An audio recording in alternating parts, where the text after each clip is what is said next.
सर्वप्रथम सर्वांना श्री स्वामी समर्थ. स्वामी महाराजांच्या कृपेने तुमच्या सर्व चांगल्या इच्छा पूर्ण होत ही स्वामींचरणी प्रार्थना करते आणि आजच्या व्हिडिओला सुरुवात करते. उद्या मंगळवार 13 जानेवारी 2026 भोगी संक्रांतीचा आदला दिवस म्हणजे भोगीचा दिवस आलेला आहे.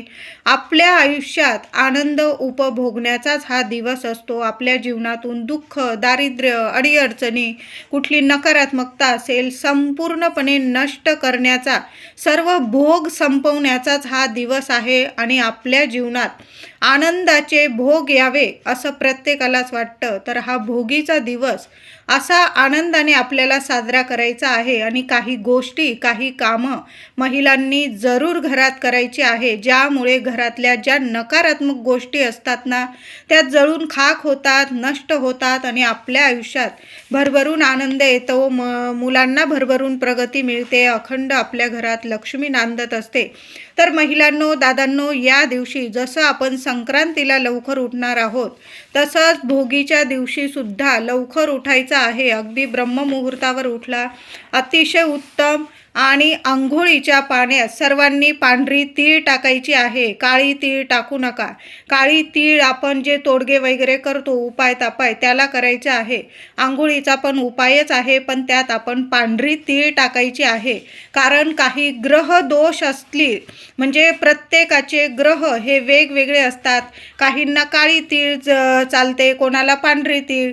तर मग काही ग्रह दोष असतील, तुम्हाला अडीअडचणी असतील तर सर्वांनी पांढरी तीळ टाकून आंघोळ करायची आहे, म्हणजे कुठलेही दोष आपल्याला लागत नाही आणि जे काही शारीरिक मानसिक त्रास असतात ते संपूर्णपणे नष्ट होतात आणि आपल्या जीवनात आनंद येत असतो. म्हणून सर्वांनी भोगीच्या दिवशी आठवणीने आंघोळीच्या पाण्यात थोडीशी चिमूटभर पांढरी तीळ टाका.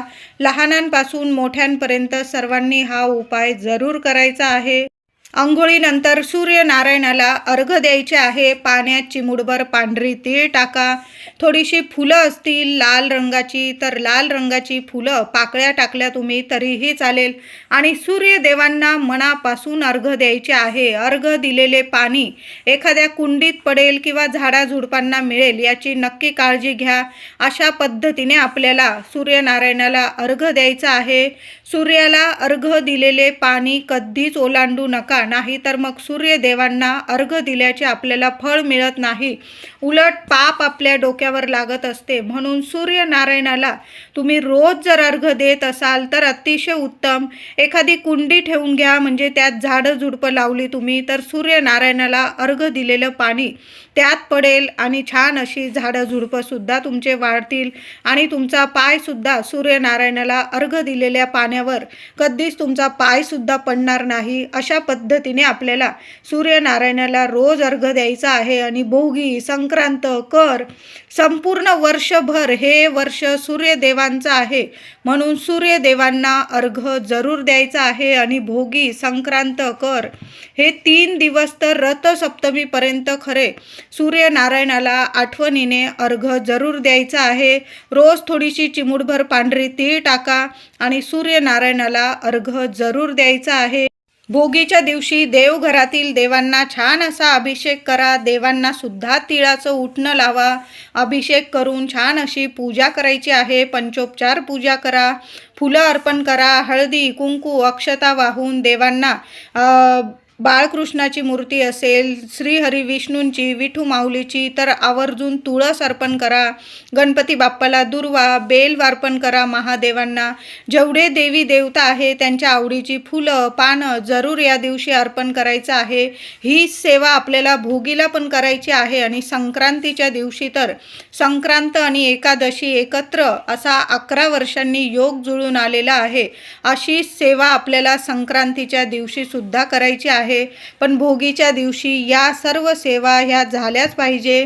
दिवा अगरबत्ती ओवाळून घ्यायची आहे. मुख्य देवघरात जो दिवा लावत आहात महिलांनो त्यात चिमूटभर तुम्ही काळी तीळ टाकू शकता. नसेल काळी तीळ, पांढरी तीळ जरी टाकली, 2 लवंगा टाकून द्या, 1 कापराचा तुकडा टाकून द्या. यामुळे सुद्धा घरातली नकारात्मकता दूर होते. आयुष्यात काही ग्रह दोष असतील कुटुंबात, तुम्हाला, मुलांना, पतिदेवांना त्यामुळे अडीअडचणी येत असतील, संपूर्ण भोग सरतील आणि तुमच्या आयुष्यात आनंद येईल, सुख समृद्धी येईल, लक्ष्मी टिकून राहील, पैशांच्या अडीअडचणी असतील संपून जाईल, तुमच्या घरात बरकत येईल. म्हणून देवघरातील दिव्यात सुद्धा चिमूटभर तीळ टाका. दुहेरी वातीचा दिवा लावायचा आहे आणि त्यात चिमूटभर तीळ टाकायचे आहे. तुपाचा दिवा आपण लावतो त्यात नका टाकू. फक्त तुम्ही तिळाचं तेल असेल तर तिळाचं तेल वापरा, नसेल तिळाचं जे देवांच्या दिव्यांसाठी तेल वापरता त्याचा दिवा लावा आणि चिमूटभर पांढरी किंवा काळी तीळ आपल्या देवघरातील दिव्यात जरूर टाकायची आहे. भोगीच्या दिवशी सकाळी किंवा संध्याकाळी आपण भोगीची भाजी, तीळ लावून भाकरी, खिचडी, चटणी, पापड असा पारंपरिक नैवेद्य दाखवत असतो. तर तुम्ही सकाळी पण दाखवू शकता, तुमची जशी परंपरा आहे. काही घरांमध्ये सकाळी नैवेद्य दाखवला जातो, काही घरांमध्ये संध्याकाळी छान असा नैवेद्य दाखवून सगळेजण एकत्रित जेवण करतात. तर भोगीची भाजी नैवेद्य बनवताना त्यात कारलं किंवा कडू मेथ्या किंवा मसूर डाळ, कांदा, लसूण चुकून सुद्धा वापरू नका. तुम्ही कांदा लसूण दरवर्षी वापरत असाल तर तुम्ही वापरू शकता, पण या भाजीमध्ये डाळ भोगीच्या नैवेद्यात चुकून सुद्धा वापरू नका. म्हणजे मसूरची डाळ, कारल्याचा वगैरे तुकडा किंवा कडू मेथ्या. आपलं आता हिवाळा चालू आहे, बऱ्याच घरांमध्ये कडू मेथ्यांची आमटी वगैरे भाजीसुद्धा बनवली जाते. तर चुकून सुद्धा कडू मेथीचा दाणा किंवा कारलं किंवा मसूर डाळ या वस्तू, या भाज्या अजिबात टाकू नका. छान अशी पारंपरिकरित्या आपल्याला भाजी बनवायची आहे. आता संक्रांतीला, भोगीला खिचडी बनवली जाते नैवेद्यामध्ये. तर खिचडी बनवताना मुगाची किंवा तुरीची डाळ वापरायची आहे. बऱ्याच घरांमध्ये मसुराची डाळ वापरून खिचडी तयार केली जाते, नेहमी वापरू शकता. पण जेव्हा अशा शुभ तिथी असतात तेव्हा मसुराची डाळ वापरू नका. मसुराची डाळ टाकून भोगीची खिचडी किंवा संक्रांतीला खिचडी बनवत असाल तर मसुराची डाळ वापरू नका. मग पारंपरिकरित्या तुम्ही नैवेद्य बनवून देवांना जरूर नैवेद्य दाखवा. भोगीच्या दिवशी घर अंगण स्वच्छ करा. महिलांनो, दाराशी लहान का होईना रांगोळी काढा.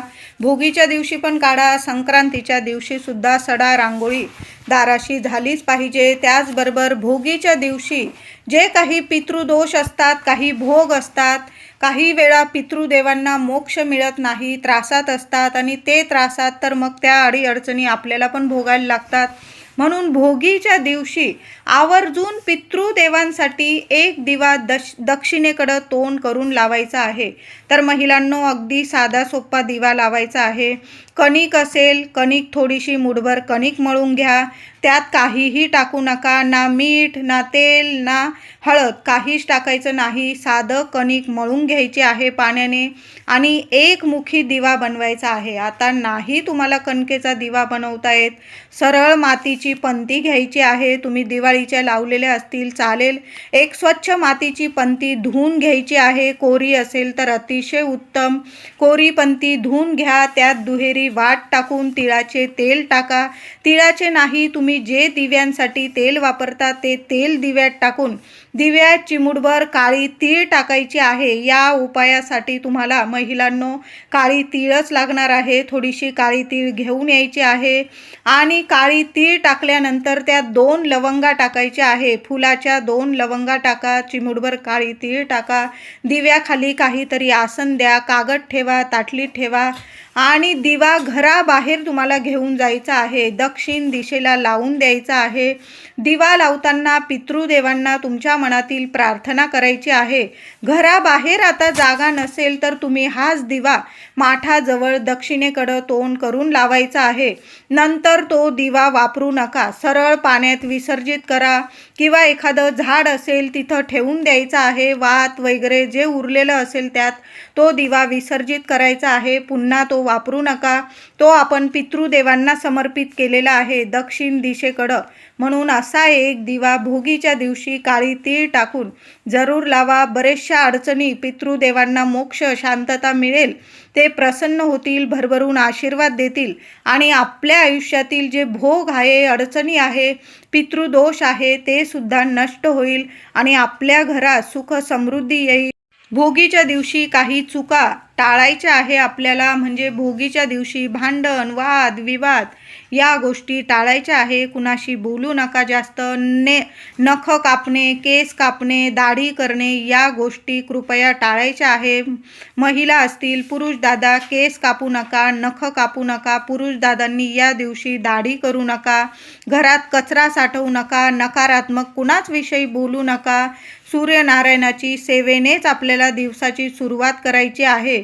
जी व्यक्ती भोगी, संक्रांत, रथसप्तमीपर्यंत रोज आंघोळीनंतर सूर्यनारायणाचं दर्शन घेते त्या व्यक्तीचं आयुष्य तेजस्वी होतं. भरभरून तिच्या आयुष्यात सुख समृद्धी येते.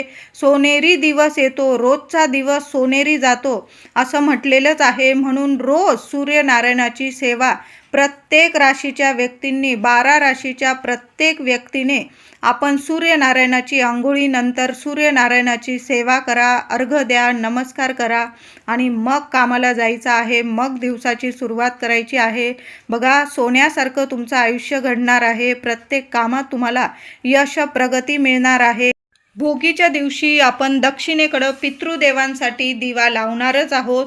महिलांनो, तुम्हाला जर सकाळी नाही वेळ मिळाला, माझ्या काही महिला ऑफिसला गेलेल्या असतील किंवा बाहेर जावं लागलं असेल तुम्हाला, तर महिलांनो रात्रीच्या 8 वाजेपर्यंत, 8, 8:30 वाजेपर्यंत लावला ना, बाहेर घराबाहेर दक्षिण दिशेकडं एक मुखी दिवा, मातीची पंती घेतली चालेल, कणकेचा बनवा चालेल, तुम्हाला जो हवा तो दिवा तुम्ही दक्षिणेकडं लावू शकता.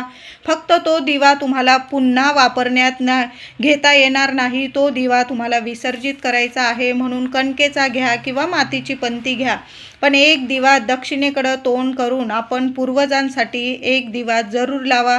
त्यात चिमूटभर काळी तीळ आणि 2 लवंगा अशी सेवा पितृदेवांची भोगीला झालीच पाहिजे. खूप सुंदर अनुभव येतील तुम्हाला. दिवा लावताना प्रसन्न मनाने लावा. यामुळे पितर प्रसन्न होतात. घरातील वातावरण सकारात्मक तयार होते आणि बऱ्याचशा प्रमाणात पितृदोष कमी होण्यास खूप मदत मिळते आणि आपल्या आयुष्यातील, लेकराबाळांच्या आयुष्यातील बऱ्याचशा अडचणी, 90% अडचणी जरूर कमी होतात. म्हणून अशी सेवा जरूर करायची आहे. भोगीला कुणी तुमच्याकडं काही भाज्या मागितल्या, काही पैसे मागितले, तीळ मागितली, तेल, दिवा, कापूस या वस्तू मागितल्या तर महिलांनो, दादांनो, चुकून सुद्धा देऊ नका. आणि पैसा, आपल्या घरातली लक्ष्मी कुणालाच देऊ नका. हा काही असेल त्यांना गरज, औषध पाण्याची वगैरे, दवाखान्याची वगैरे, किंवा असेल दुसरी गोष्ट तुम्हाला द्यायची, तर तुम्ही स्वतः घेऊन द्या. पण तुमची लक्ष्मी तुमचे पैसे देऊ नका. त्यात तुम्ही भोगीची भाजी बनवताय आणि तुम्ही त्या भाज्यांमधली कुणाला भाजी महिलांनो चुकून सुद्धा देऊ नका. तिळाचं तेल असेल किंवा दिवा लावण्यासाठी कापूस, या गोष्टी त्यांच्या ते घेऊन येतील. तुम्ही तुमच्या घरातून देऊ नका. नाहीतर मग वर्षभर वाईट परिणाम होतात. तुम्ही जर या गोष्टी पाळतात तर हे नियम भोगीला, संक्रांतीला, करीला जरूर पाळा. मंगळवारी भोगीला सकाळी उंबरठा पूजन हे झालंच पाहिजे. त्याचबरोबर उंबरठा पूजन झाल्यानंतर एक मातीची पंती घ्यायची आहे. महिलांनो, खूप सुंदर उपाय आहे, करा, नक्की करा. एक मातीची पंती आधीची असेल धुवून घ्यायची आहे.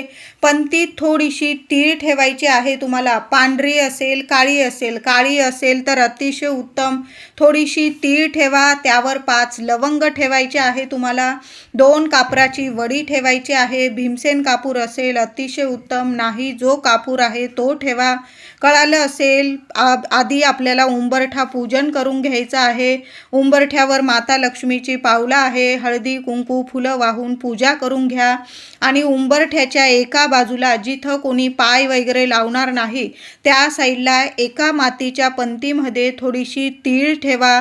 त्यावर 5 लवंग ठेवा. त्यात 2 कापराच्या वड्या ठेवा आणि दिवसभर ती गोष्ट तिथंच ठेवून द्यायची आहे. मातीच्या पंतीत या वस्तू. संध्याकाळी दिवा अगरबत्ती करून घ्यायची. देवांची पूजा करून घ्या आणि महिलांनो, उंबरठ्या बाहेर जायचं आहे. उभं राहून उंबरठ्याला हात लावून माता लक्ष्मीला तुमची मनातील इच्छा बोलायची आहे, प्रार्थना बोलायची आणि उंबरठ्यावर येण्या जाण्याच्या रस्त्यात ती मातीची पंती घ्या आणि त्या सर्व वस्तू तुम्हाला त्या कापरासोबत जाळून टाकायच्या आहे. एखादी कापराची वडी जास्तीची टाकावी लागली टाका, पण त्या सर्व वस्तू तुम्हाला जाळून टाकायच्या आहे. तीळ होम केल्याचे तुम्हाला पुण्य फळ मिळेल. घराचा जो वास्तुदोष असेल, पितृदोष असेल, संपून जाईल. कुणाची नजरबाधा लागलेली असेल तिथंच नष्ट होईल आणि कधीच कुणाची नजरबाधा तुमच्या उंबरठ्यावर सुद्धा शिरकाव करू शकणार नाही. घरात लक्ष्मी प्रसन्न राहील. मुलांच्या अडचणी संपतील. मुलांना शिक्षण, नोकरीत भरभरून प्रगती मिळेल. म्हणून ही वस्तू कापरासोबत आपल्या उंबरठ्यावर जरूर जाळा. भोगीला पतीवरून, मुलांवरून थोडी थोडी काळी तीळ 7 वेळा डोक्यापासून पायापर्यंत ओवाळून घराबाहेर तुम्हाला एखाद्या झाडाखाली टाकून द्यायची आहे. खूप सुंदर अनुभव येतील. यामुळे तुम्हाला, तुमच्या पतीला, मुलांना कुणाची नजरबाधा झालेली असेल, अडीअडचणींना तुम्ही सामोरे जात असाल, मुलं अभ्यासात, शिक्षणात लक्ष देत नसेल, सारखे आळस करत असतील किंवा कुणाची नजरबाधा खूप लागलेली असेल, तर भोगीच्या दिवशी उजव्या हातात थोडीशी चिमूटभर काळी तीळ घ्यायची. महिलांनो, पूर्व पश्चिम उभं करायचं आहे. मग तुमचे पतिदेव असतील किंवा मुलं असेल, प्रत्येकाची दृष्ट काढताना वेगवेगळी हातात तीळ घ्यायची आहे. तुम्हाला सगळ्यांवरून एकच वेळा तीळ ओवाळून टाकू नका. पतिदेवांची काढा, मग मुलांची काढा. प्रत्येक वेळी वेगवेगळी तीळ घ्यायची. हातात थोडीशी चिमूटभर काळी तीळ घ्या. काळ्या तीळीने भोगीला जर नजर काढली तर लगेच क्षणात नजरबाधा उतरून जाते. मुलांवरून 7 वेळा ती तीळ ओवाळून घ्या आणि घराबाहेर एखाद्या कोपऱ्याला टाका. कृपया कुणाचा पाय पडणार नाही याची सर्वांनी काळजी घ्यायची आहे. त्याचबरोबर तुमच्या घरात खूप अडीअडचणी आहे, तुम्हाला त्या अडीअडचणीतून मार्गच मिळत नाही, तर काय करायचं आहे महिलांनो? मुठभर काळी तीळ हातात घेऊन संध्याकाळच्या आत मुठभर काळी तीळ उजव्या हातात नीट धरून घ्यायची. संपूर्ण घरभर तुम्हाला फिरायचे आहे. आता संध्याकाळी नाही जमला हा उपाय करायला, जराशी रात्र झाली, 8-9 वाजले तरीही चालेल. मुठभर काळी तीळ घ्यायची, उजव्या मुठीत घ्यायची आहे आणि ती तीळ नीट हातात धरून घ्यायची. घराच्या मागच्या रूमपासून तुम्हाला संपूर्ण घरभर ती तीळ हातात घेऊन फिरायचं आहे. हातात तीळ घेतलेली आहे तेव्हा तुमच्या मनात ज्या अडीअडचणी आहे, तुमच्या घरात ज्या अडीअडचणी आहे ते तुम्हाला बोलून घ्यायचं आहे. स्वामींचं नामस्मरण करा. संपूर्ण घरात ती तीळ फिरवायची आहे आणि सरळ घराबाहेर जाऊन फेकून द्यायची आहे. कुठल्याही दिशेला फेकू शकता. भोगीच्या दिवशी या 2-3 वस्तू जर तुम्हाला कुणी दिल्या, अनोळखी व्यक्ती असेल किंवा तुम्हाला माहीतच असेल की तुमच्याबद्दल वाईट भावना कुणाच्या मनात आहे, अशा व्यक्तींकडून चुकून सुद्धा या 2-3 वस्तू दिल्या तर मुळीच घेऊ नका. पहिली वस्तू म्हणजे ओल्या खोबऱ्याचा प्रसाद. किंवा ती व्यक्ती बोलली तुम्हाला, जी अनोळखी आहे किंवा तुमच्याबद्दल तिच्या मनात शत्रुत्व आहे, तुमच्या प्रगतीवर ती व्यक्ती कायम जळत आहे, अशा व्यक्तीने जर तुम्हाला सांगितलं की मी आज नारळ फोडलेला आहे, हा प्रसाद आहे, देवांचा प्रसाद आहे, हा प्रसाद घे, तर मुळीच तो प्रसाद हातात घेऊ नका आणि खायची चूक तर अजिबात करू नका. त्याचबरोबर तुम्हाला कुणी मिठाई दिली, पेढे दिले किंवा संक्रांतीच्या आधीच जर तुम्हाला तिळगुळ दिलं, पांढऱ्या रंगाचं किंवा रंगीबेरंगी रंगाचं आपण तिळगुळ बाजारातून घेतो, ते जर तुम्हाला आधीच दिलं संक्रांतीच्या आधी, चुकून सुद्धा घेऊ नका आणि खायची चूक तर अजिबात करू नका. घरात लहान लेकरं असतील, अजिबात या वस्तू घेऊन घरी जाऊ नका आणि लेकरांपर्यंत तर या वस्तू पोहोचूच देऊ नका आणि तुम्ही घरी नेण्याची चूक तर अजिबात करू नका. मी म्हणत नाही की सगळेच व्यक्ती वाईटच असतात, असं नाही, सगळे चांगलेच असतात, पण काही वेळा झाली प्रगती थोडी की काही वाईट वृत्तीचे लोकसुद्धा असतात, ज्यांना आपली प्रगती म्हणजे बघवत नाही. असे व्यक्ती या 2-3 दिवसात, भोगी असेल, संक्रांत असेल, कर असेल, या दिवस हे असतात ना, हे चांगले गोड पण असतात, पण काही वेळा हे तांत्रिक विद्या करण्यासाठी सुद्धा या दिवसांचा उपयोग केला जातो. जसं अमावस्या, पौर्णिमा, तसं संक्रांत, भोगी, कर या दिवसांमध्ये सुद्धा या गोष्टी केल्या जातात. मी म्हणत नाही की सगळेच व्यक्ती वाईट आहे, ही अंधश्रद्धा मुळीच नाही. फक्त माझं एक काम आहे की तुम्ही या वस्तू घेऊ नका. घ्याव्याच लागल्या तर एखाद्या झाडाखाली ठेवून द्या. चिमणं पाखरं खातील, त्यांचं पोट भरेल आणि तुम्ही सुद्धा सुरक्षित राहणार आहात. व्हिडिओ आवडला असेल लाईक करा, शेअर करा, चॅनलला नक्की सबस्क्राईब करा. धन्यवाद.